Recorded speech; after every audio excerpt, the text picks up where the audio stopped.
नमस्कार. मनोसंतुलन उपक्रमामध्ये आपलं सर्वांचं स्वागत. मी डॉक्टर जितेंद्र गांधी. आज जो विषय आपल्या समोर व्यक्त करणार आहे त्या विषयाचं शीर्षक असं आहे की माणसं आपला राग कशा पद्धतीने व्यक्त करतात. आपल्या सर्वांना बहुतांशी असं वाटतं की ओरडून, रागवून, चिडचिड करून आपण आपला राग व्यक्त करीत असतो. परंतु राग व्यक्त करण्याची ही काही एकमेव पद्धत नाही आहे. आपल्या स्वतःच्या रागाच्या संदर्भात स्वतःचा अवेअरनेस वाढवून घ्यायचा असेल तर आपण आपल्या दैनंदिन जीवनामध्ये किंवा आपल्या आयुष्यामध्ये अशा कुठल्या वेगवेगळ्या पद्धतीने राग व्यक्त करीत असतो की ज्याचा अंदाजही आपल्याला येत नाही. आणि त्यामुळे आज आपण मानवी राग व्यक्त करण्याच्या वेगवेगळ्या महत्त्वाच्या पद्धतींबद्दल बोलणार आहोत. यामध्ये काही पद्धती उघड राग व्यक्त करण्याच्या आहेत, तर काही पद्धती या छुप्या पद्धतीने अंतर्गत मानवी मनाचा राग व्यक्त करण्याच्या आहेत. पहिली पद्धत जी सर्वांना माहिती आहे ती आहे की उघड किंवा आक्रमक पद्धतीने आपला राग व्यक्त करणं. या पद्धतीमध्ये काय होतं की थेट राग व्यक्त करणं आणि तो तीव्रतेने मांडणं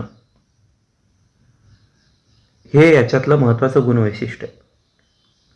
उदाहरणार्थ ओरडणं, शिवीगाळ करणं, मोठ्या आवाजात बोलणं, दुसऱ्याबद्दल अपमानकारक शब्द वापरणं किंवा वाद घालणं, शारीरिक हिंसा करणं, वस्तू फेकून मारणं, दरवाजा जोराने आपटणे किंवा कोणावर तरी हात उचलणे, चेहऱ्यावर रागीट हावभाव, वटारलेले किंवा मोठे डोळे, कपाळावर आठ्या आणि दात ओठ खाणं, अशी ही आक्रमक पद्धत जी आपल्या सर्वांना बहुतांशी माहिती आहे.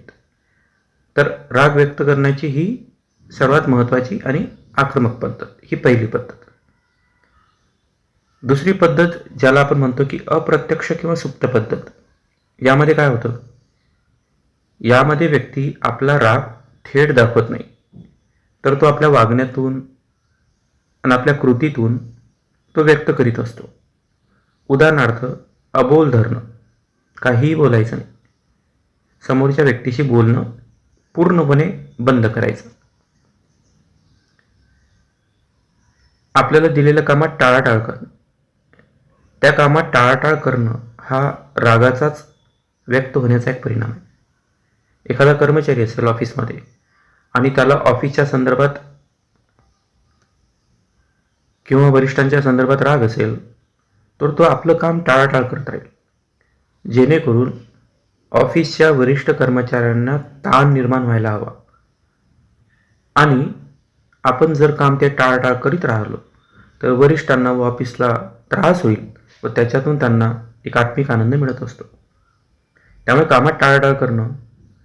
घरामध्ये सुद्धा तुमचा मुलगा किंवा तुमची मुलगी किंवा तुमची गृहिणी अंतर्गत अशा पद्धतीने राग व्यक्त करीत असतील तर ते कामामध्ये टाळाटाळ करतात.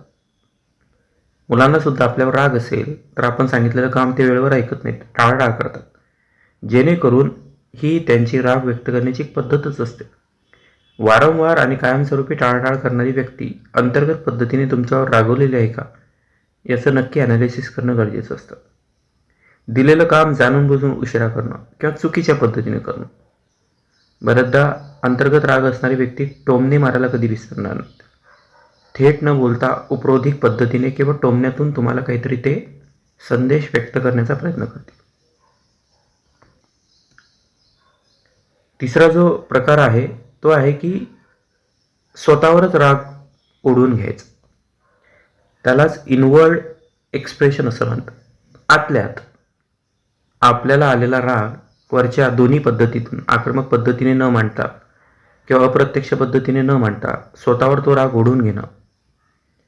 म्हणजेच काय करतात ही लोक, आपला राग इतरांवर न काढता स्वतःमध्येच दाबून ठेवतात, स्वतःलाच दोष देतात, स्वतःचाच तिरस्कार करतात आणि स्वतःलाच मानसिक त्रास द्यायला सुरुवात करतात. नकारात्मक विचार करणं, सतत चिडचिड करणं, नैराश्यात जाणे, एकटं राहणं, व्यसनधीनता. काहीतरी ज्या व्यक्तीला व्यसन असेल कदाचित त्या व्यक्तीमध्ये हा प्रकार बघायला आपल्याला मिळतो. रागाच्या तणावामुळे अतिरिक्त खाणं किंवा खूप कमी खाणं, खाण्यापिण्याच्या चुकीच्या सवयी व इतर व्यसनांचा आधार घेणं. त्यामुळे आपला राग बाहेर व्यक्त न करता कुठल्या तरी स्वतःलाच हार्मफुल होईल, स्वतःलाच त्रास करून घ्यायचा. मग मानसिक असेल, शारीरिक असेल. जेवायचं नाही वेळेवर रात्री झोपायचं नाही, नकारात्मक विचार जन्माला घालायचे, सतत चिडचिड करायची आणि सतत उदासीन राहायचं. अशा वेगवेगळ्या पद्धतीने स्वतःलाच त्रास करून घ्यायचा. हा सुद्धा एक अंतर्गत स्वतःवर काढलेला राग व्यक्त करण्याची पद्धत आहे. आणि सर्वात शेवटची एक पद्धत आहे, ती आहे की सकारात्मक किंवा नियंत्रित पद्धतीने राग व्यक्त करणं. अगोदरच सांगितल्या पद्धतीने राग हा नैसर्गिक आहे. बहुतांश सर्वच मानवामध्ये, प्राण्यांमध्ये राग हा नैसर्गिक गुणधर्म आहे. त्यामुळे आलेला राग हा नैसर्गिक पद्धतीने घालवणं सुद्धा फार महत्त्वाचं आहे. सकारात्मक किंवा नियंत्रित पद्धतीने राग घालवणं म्हणजे काय करायचं तर राग हा व्यक्त करण्याचा सर्वात चांगला पर्याय जर कुठला असेल तर तो सकारात्मक आणि नियंत्रित पद्धतीने राग व्यक्त कर. शांतपणे संवाद. रागाच्या परिस्थितीमध्ये सुद्धा शांतपणे संवाद करण्याची क्षमता निर्माण करणं ही आपला राग नियंत्रित व सकारात्मक असण्याचं लक्षण. न ओरडता समजूतदारपणे आपल्या स्वतःच्या भावना आणि नाराजी समोरच्याला सांगणं. ज्या गोष्टी आपण ओरडून सांगतो, ज्या गोष्टी आपण अतिशय रंगवून सांगतो रागाच्या भरामध्ये, किंवा मी कसा दुःखी आहे, व्यथित आहे, त्याच गोष्टी अतिशय शांतपणे व समजूतदारपणे आपल्या भावना दुसऱ्यांसमोर मांडण्याची पद्धत ही सकारात्मक राग व्यक्त करण्याची पद्धत. समस्येवर लक्ष केंद्रित करणं.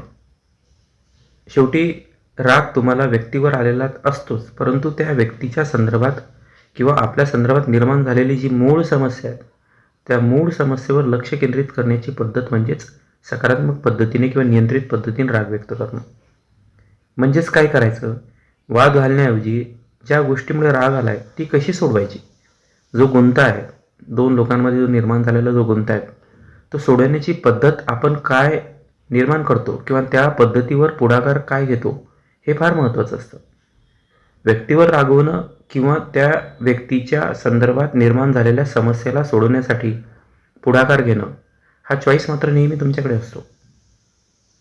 त्यामुळे व्यक्तीवर न रागवता त्या समस्येच्या मूळवर जाणं आणि ती समस्या सोडवण्याचा प्रयत्न करणं खरं तर ही सकारात्मक राग व्यक्त करण्याची नियंत्रित पद्धत मानली जाते.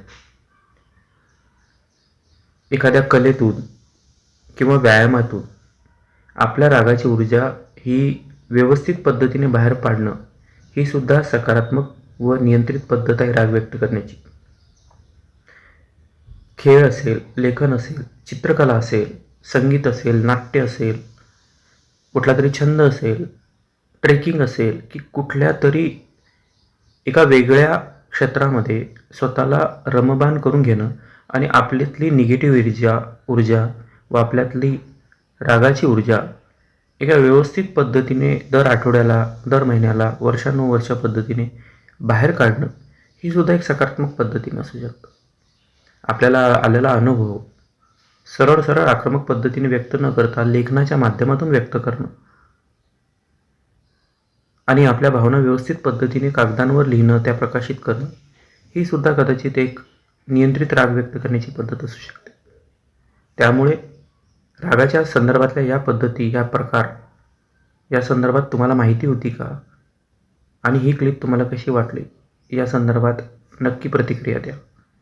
मी पुढचा एक क्लिप नियंत्रित राग व्यक्त करण्याच्या अजून वेगवेगळ्या ज्या पद्धती आहेत त्यावर बनवेल, कारण ती क्लिप आपल्याला दैनंदिन जीवनामध्ये जास्त वापरण्यासारखी आहे. तर रागाच्या संदर्भातील अवेअरनेस वाढवण्यासाठी ही क्लिप तुम्हाला कशी वाटली नक्की कळवा.